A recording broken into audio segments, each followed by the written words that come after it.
Hey beautiful people, my name's Taylor, also known as Priceless Tay. And I'm your co-host, Taylor ROSARION. We want to welcome you back to What the Finance! Hey guys, welcome back to WTF. Today, Tedia and I have a very special guest. She has over 60,000 followers on TikTok. She is based in Montreal, Canada. Her name is Reetu. So say hello, Reetu. Introduce yourself. Let us know a little bit about you, your age, and so on.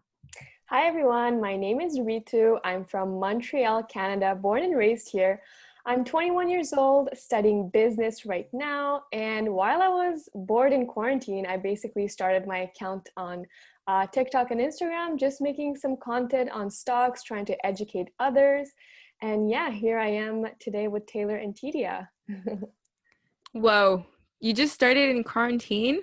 Yeah, like wow, 3 months ago. TikTok is such a phenomenon, guys. If you're really not is. on it, Taylor, say it. Get on it. I just have to point out for our viewers right now, typically it's the other way around. So obviously you guys know that Tedia is from Montreal, Canada, and I'm from upstate in New York. But today we have two Canadians in the house. So anybody who's listening who's Canadian right now, I know some of my followers are, and I know a lot of Tedia's followers are. So you're going to be hearing a lot more about investing and IRAs, investment retirement accounts, specifically for some Canadians. And yeah, we're just going to get into it. So Tedia, Canada represent. Sorry, yeah. I had to say it. Today's episode, what the finance? Would you let your excuses cost you money? So today I want to start this by saying that we live in a world of overconsumption. What happens is that we spend too much, except maybe us three, because we know that finances are important and we take this to another level, but unfortunately it's not everybody. And so that's why we're here. That's why we're making this podcast. And it's okay if you realize that you spend too much, the first step to actually see some changes is acceptance. So accept the fact that you probably need help or you want to set yourself to be in a place to change. So first step, it's to be on this podcast. So thank you so much for being here. And to me, why do people spend too much is it's all in the head. To me, it's all in the head. I know like marketing right now with businesses are trying to get into your head, and you need to have the mindset to say no and just say no. Say it with me. 1, 2, 3. No, I'm not going to spend. I'm not going to buy that coffee. I'm not going to do this because I'm going to make sacrifices to have something bigger. When you're saving, you want something bigger. You have a goal. You want a car. You want a house. You want to travel. So if you don't let yourself think bigger, nothing's going to happen. You're going to keep overspending. So what do you think, Reetu? Why is the reason people spend too much? I think that the main reason that people spend so much is because they don't track the cash coming in and the cash leaving their bank account, right? So many people, they just receive their salary and then they're going to be like, oh, I just got paid, let's go spend. And they're just going to be like, oh, $2 here, $5 here, but they don't realize that it adds up, right? $2 every single day goes a long way. And if you would save that and invest that instead of spending it, the only way you can really do that is by tracking your expenses. And I think that once you realize what cash flow is, you honestly are already one step ahead of everyone else. Yes, you point out something really interesting about cash flow. And the other day, Taylor made a TikTok about cash flow. And we had negative comments about, oh, isn't that basic? Or those people must know that. But unfortunately, like you said, it's a problem. People know it, but it comes here and it lives here. Exactly. Yeah. 100%. Yeah. My TikTok, like Tedia said, there was so many comments on like, oh, we know this is so basic. Why even bring this up? And there was so many other comments were like, wow, this is so helpful. Let me save this. How do I save this? I love this stuff. And so I think it's really important to start from the bottom, like Drake said, and go all the way to the top. Starting from the bottom, now we here. Yeah, exactly. And so speaking of cash flow in and cash flow out, Tadia and Reetu are actually doing an awesome giveaway with Robert Kiyosaki's book. And that really elaborates on cash flow in and cash flow out and the importance of understanding, okay, this is the money that I'm coming in. How much do I have to spend on my expenses? How much do I have to have fun? And how much do I have to invest and put towards a savings account? So Reetu, I'd like to know a little bit of your tips maybe on how you help your savings account, how you let that grow and blossom, and yeah.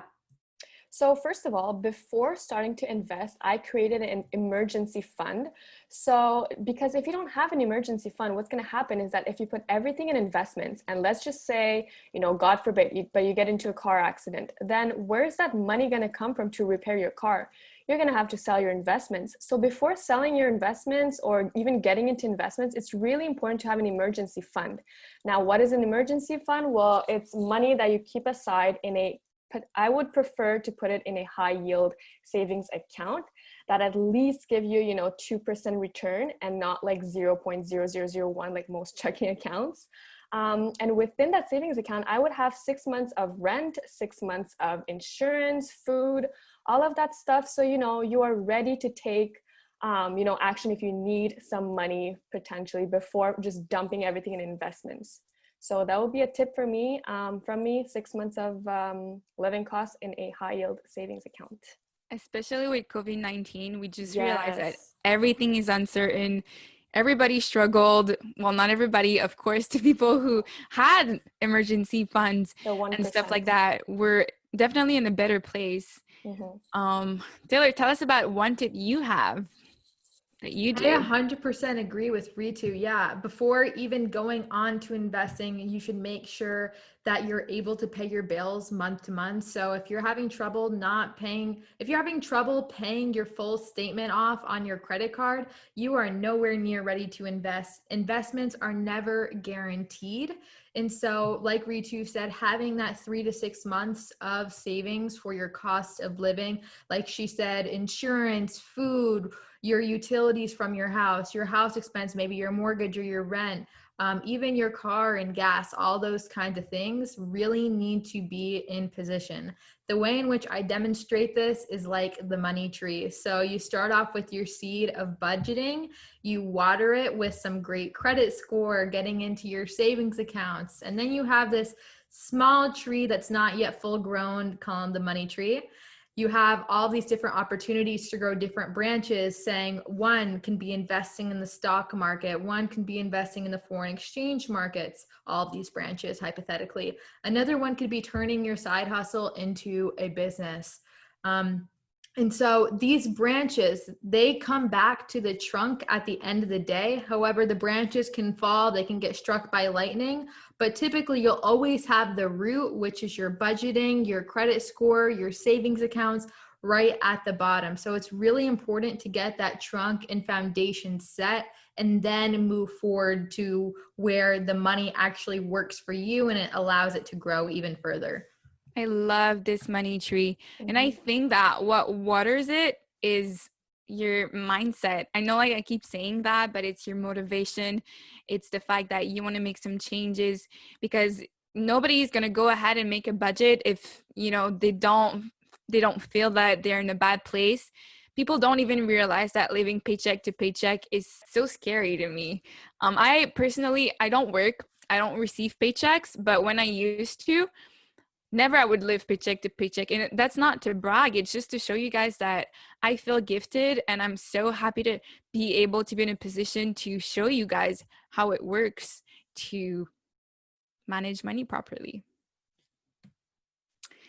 Right. So are you comfortable telling us what's your spending like? Do you feel like you're doing a good job managing your spending? Because we all have things to buy, honestly. So how do you make sure it doesn't take over too much of your paychecks in your bank account? So first of all, I work 24/7. So I don't even have time to spend money anymore, okay? So that's like my current reality right now. Like I work from morning to night. But the thing is, honestly, because I work so hard, I have a hard time just wasting money. You know, once you understand the value of money and what hard work is, you're not just going to go buying, you know, purses every day and shoes every day. You know, of course I treat myself, but it comes with understanding the value of money. You know, when you understand how hard you work for $200, you're not just going to go and spend it on an evening. And I am the perfect example because I used to blow money like it grew on trees. I would literally go shopping and do this and do that. But no, now I understand the value of money. I understand the power it has. I understand that if I continue saving my money now, investing it in 10, 15 years, I could be set for life. And when you understand things like that, you are not going to go and, you know, waste your money on little things that you don't even need. I 100% agree too. I'm in a similar position. I work 24/7 as well. And a lot of people know me for the girl that does not drink Starbucks and is super against buying these like $6 large, whatever, venti, whatever, whatever it is, drinks. Yeah, venti, whatever. You can see you Venti. don't go to Starbucks. Yeah, Which is a good thing. Yeah, exactly. And so coming from a position where I do see the value of the money is super, super important. And I think really once you get there, you will notice too, like Reetu said, the first step is understanding cash flow in versus cash flow out. Once you start seeing, okay, this is how much I'm actually spending and how much I have to invest or how much I have to save, you are going to start cutting down on your subscriptions, maybe for Netflix. You're going to stop going to Starbucks and getting your favorite drink or buying that new purse or makeup. Makeup's so expensive. Shoes, perfumes, all that kind of stuff to create this money tree. And like Ritu said, 15 to 20 years from now, guess what? You won't even have to work anymore. You will be in a position where money will be working for you so you can do the things that you want to do at the end of the day. Exactly. It's actually addicting to see your money working for you. And I wish like all of you guys listening to this podcast, you will allow yourself to get to experience that feeling. It's awesome. Speaking of investing, Reetu, so if someone here wants to start investing, what are the best financial tips you want to give them and tricks? Okay, so if we go with individual stock pickings, sit down and make a list. Where do you shop? Where do you eat? Do you go to Starbucks every day? Well, you're already familiar with Starbucks and their business and what they serve. So you already know maybe 10% of the business. Now, continue with that list. What other products do you use? What other companies you're familiar with? And since you already know these businesses, maybe it would be a good idea for you to further your research and maybe even invest in them. I always say to stay in the known. Don't go with companies you've never heard of. You know, my first investment was in Apple, and then my second investment was in Tesla. And these companies are so popular, and I already knew what they were doing. So if you're a beginner, you don't have to overcomplicate things. Just look at even your credit card statement. Where have you been shopping? And just go with companies that you're already familiar with. That's so true. People struggle with finding like the place to go, but the thing is that some people want to just copy us and our portfolios, but we don't have the same profile. We don't like the same companies and believe in the same companies. So in the end, it's really investing. It's really about you and building something for you. So you cannot just ask Ritu, hey girl, what's in your portfolio? What's the best stock to invest? What should I do? Like, no, you need to find out the things that you want to. If you believe in Walmart because for some reason you think Walmart's going to be there for 20 years and you go to Walmart and it's your go-to place, maybe go invest in Walmart. And I'm going to invest in other things that maybe you won't understand. And it's important because if you don't understand the company I believe in, when they're going to have a red day or a bad day, you're just going to panic and sell because you don't understand the company and you're going to lose money. And some people also they're young like us, but they don't like risk, and they don't want to put their money in Tesla because Tesla is volatile. Let's just say it like it is. And maybe you just want to go with Agreed. ETFs. So yeah, Yeah. investing is about you. Let yourself find out what are the things you want. I agree with what everyone has said so far. I think taking a look at it from a beginner standpoint as well, it's taking a look at your financial situation. And speaking of, Tadia brings up a really good point of risk to reward and risk management. So investing in individual stocks or the tech sector, I suppose, is going to be a little bit more riskier and more volatile than that of an index fund, which follows an index like the S&P 500 or the Russell or the Dow 30. And so basically for those who are listening or watching right now, an index fund follows a index, and it's a conglomerate of stocks or companies similar to, let's say you have a grocery cart, right? And you're choosing from different aisles of the groceries. So let's say maybe your fruit is going to be the tech sector, your vegetables can be the energy sector, your meats and stuff like that can be the retail sector. And so it's important to consider the risk to reward. Right now, especially within the stock market, the tech sector is falling a lot. And so it's important to diversify and keeping that risk in mind, especially going on to index funds. So I want to ask Reetu, do you have any particular index funds that you like, or maybe you would elaborate a little bit more on? Yes, so I like VFV, which is a Canadian index fund. It tracks the S&P 500, and it's also under $100 Canadian. So if you're a beginner, it would be perfect for you, in my opinion. Of course, always do your own research, look at what they're holding and so on.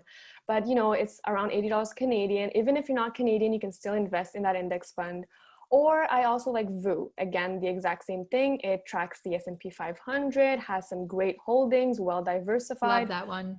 All kind of factors that I try to see in index funds, and they have very, very, very low expense ratios, which is what Warren Buffett always says: go with an index fund at low cost. And those two index funds do that great.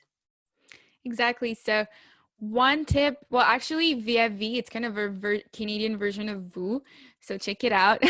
One thing that ETFs are good for beginners, and this is why we always advise it. It's just that for the principle of diversification.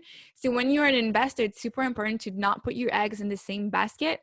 So if you can be as much diversified as you can, and I know some of you guys start with small amounts, that's why ETFs and index fund can be perfect for you guys, because then you start putting small amounts into the markets, and actually you can see some results in that are not going to be too risky and in X period of time. So I like these for real.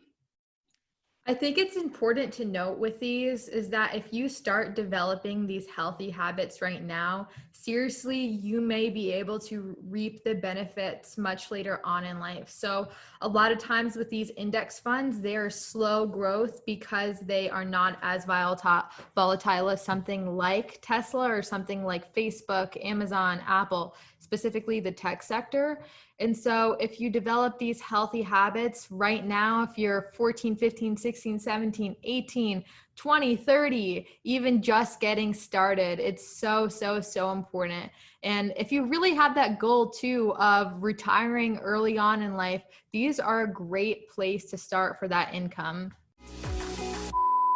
Fantasy Invest helps players to test their stock market insights and develop their analytical skills.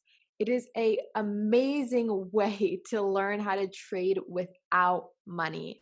Also, it is extremely safe as you don't spend your real money trying to predict what's going to happen next with stocks, just like Tesla. It's available on the App Store and Google Play. Download Fantasy Invest now. So speaking of retirement, you've mentioned it. I know in Canada and the US, we don't have the same type of principles. So Yeah. So I I can hear a explain. lot about, yeah, go ahead. Yeah, I can explain a little bit about Roth IRAs and 401ks and a little bit about how the US system works. And for those who are in the United States, it's important to listen up to Tedia and Reetu as well too and see how global finance actually operates. So first, I guess we'll start off with the famous Roth IRA. This is an investment retirement account or individual retirement account. And you can start these at any brokerage, which is a person or a company that will allow you to invest into some of these companies. And at the end of the day, what happens is that if you contribute month to month, your compound interest will continue to increase. And therefore, years after years of doing this and investing and giving a small contribution, you seriously can become a millionaire, no cap. Like seriously, the Roth IRA is where it's at in the United States. I'd love to hear you, Reetu and Tadia, on what it's like to be a Canadian citizen and what opportunities they have there for retirement. Reetu, I'll let you go ahead. Yes, so we have the RRSP or RSP, Retirement Savings Plan, and you have a contribution limit every year. You can contribute to your RSP and buy investments within that account so you don't pay any taxes when you withdraw your capital gains once you're retired. Honestly, like the government is literally giving you a free pass to have an investment account. And a lot of people don't know the benefits of these accounts.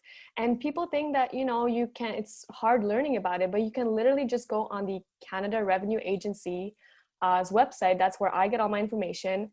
And it takes less than 10 minutes just to read everything, the benefits, how it's tax sheltered and so on. It's free. Just go on internet and look it up and look at the benefits because it's literally free money if you use it wisely.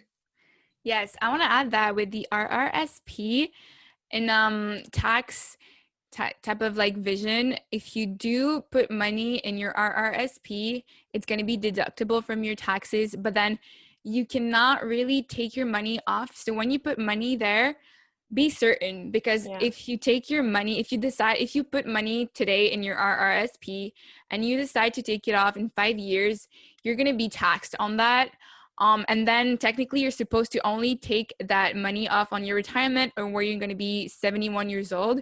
But then there's an exception that you can take it off to buy your first house, but you're going to have to reimburse yourself. So the thing is, I don't want to discourage you to put money on your RRSP because you should, but at the same time, just be mindful to put the right amount for you, that an amount that you won't need anytime soon. So again, it builds up with like have your emergency fund and diversify putting money on investment that actually maybe money that you will need maybe in 10 years, 15 years, I don't know. But when we're talking about RRSP, we're talking about 40 years, 50 years. So be mindful to put amounts that it's exactly that you won't need anytime soon. Yeah, and I just want to add something. A lot of people don't know that, but when you withdraw funds from the RSP, you lose that contribution room forever. And that's something that a lot of people don't know. If you withdraw $5,000 this year from an RSP, that room, that contribution room is gone forever. So really use that account and put that money in for investments and then forget about it. Think of yourself as it's locked away until you're 65. Yeah. Yeah, that definitely goes for the Roth IRA too, for those who are in the US listening right now. Exactly the same principles. Your contribution matters. So every single month, I don't care if it's $20, $100, up to $500. Right now in 2020 for the Roth IRA, I believe it's $6,000 maximum contribution that you can make. But that does not come back to you. So it's important to try and put as much money as you can towards that, while also keeping in mind, this is where it gets a little bit complicated here, keeping in mind to diversify, like Tedia and Reetu said, in that emergency fund, in that another investment account that may follow an index fund or some individual companies. If you wonder, why would I care thinking about my retirement right now as I'm 19, 20 or 30, So maybe 30, true. you'll start to be aware that it's important, but often people just don't give Talk about it. Good. But so anybody want to jump in and say why you should do it? You can retire a millionaire much sooner. For example, Taylor was saying that you can retire a millionaire, and you actually can. And the sooner you start, the better. I don't know it from the top of my head, but if you start today, I'm 21. I think at the age of 40, 45, if I continue investing and maxing out that contribution limit, I can reach my millionaire goal by the time I'm 45, 50. However, if I start at the age of 25, 30, then it's going to take much longer. The sooner you start investing, saving, being financially literate, the better. Exactly. It's just that it's simple maths that you'll realize that technically you should retire by the age of 60-ish. Mm-hmm. I don't know what's going to be in our future, but the lives, I think we can live humans right now around like 80, 90 years old. So if you do simple maths, that's 20, 30 years of you not receiving a full salary. So that's more than million of dollars to live comfortably. And you cannot build $1 million overnight. So often people realize that too late. They don't have enough money for their retirement. They finish their life like just being not comfortable and not doing all the things they wished they had done. It's just awful, awful, awful. Mm-hmm. This is just one healthy habit that you can do in your finances. The whole topic for today is why the fuck would you let your excuses cost you money? This is exactly a perfect point here. If you start investing right now into one of these investment retirement accounts, and you maybe, let's say you don't go to that party or you don't spend money hanging out and eating with friends all the time. I know that can get really expensive. This will really help you reap the rewards much later in life. And guess what? You won't even have to work, since you'll get an income just reinvesting that money. And I'm sure I'd love to hear Reetu's. Do you do any dividend investing? Do you have any tips or tricks on that for our viewers? Yes. So first of all, I always look for dividend aristocrats. Dividend aristocrats are basically companies that have been listed as giving dividends for 25 plus years. This to me as an investor just tells me that, they're very loyal to their shareholders, and 25 plus years, like, wow, bravo to them, because companies go through hard times. And if they didn't cut their dividends, that just shows how loyal they are towards their shareholders. Now, one of my favorite dividend aristocrats is Johnson & Johnson. And also because I use their products and I'm familiar with the company, there's also AT&T. But personally, what I do with my dividends is I use the method DRIP, which is dividend reinvestment plan. And I use my dividend income to reinvest in other stocks or that same exact stock. Now, this is completely up to you. You can also use your dividends as another form of income, pay your bills, buy yourself a nice thing. Really depends on your investment goals as well. But personally, because those dividends are deposited into my brokerage account, I'm not going to take that extra step and withdraw that fund. I'm just going to use it to build more wealth. So that's just something that I personally do. Mm-hmm. Just to be sure, for viewers who don't know what are dividends are part of the profits of companies that are distributed to the investors. So really passive income at this purest form. You just receive cash in your brokerage account. I personally do not focus on dividends, but I know they are so worth it long term. It's just that when you start, I'm just going to tell you the truth, when you have small amounts, you receive maybe cent of dividends, $1 of dividends. So it might be discouraging, but dividends adds up. So it's definitely something I want to look more into, and I'm hopeful you guys would too. Do you, Taylor? Yes. Yeah. Actually, two great ones are TD, Toronto Dominion Bank, and BMO, Bank of Montreal. These are like Canadian. Reetu said, yes, they're dividend aristocrats. They've had dividends for such a long time. It's only been increasing, and they're super great too. And I believe it's an achievable price point right now for some beginners as well too. Yeah, it's under under like $100. $100. Yeah, Yeah. exactly. Exactly. Yep. All right, I think it's all the questions we had for you. We're so happy to have you here. Thank you, Ritu, so much for being here I definitely am in love with your personality, your TikTok. Thank you for Taylor, having me. we're doing a giveaway, so by the time you see this podcast, the giveaway will be over, but we'll have plenty more giveaways coming up for you guys for sure. Yes, thank you so much, Reetu. Please let all of our followers, viewers, if you guys are listening right now to this podcast, Reetu, where can we find you? Yes, so you can find me on Instagram, you can find me on YouTube and TikTok. It's REE2MZ, Reetu MZ. And yeah, my DMs are always open. If you need help, if you have any questions, please feel free to reach out to me. Again, Taylor and Tedia, thank you so much. Thank you for having me on here. I'm so grateful, and you are both lovely people. Thank you.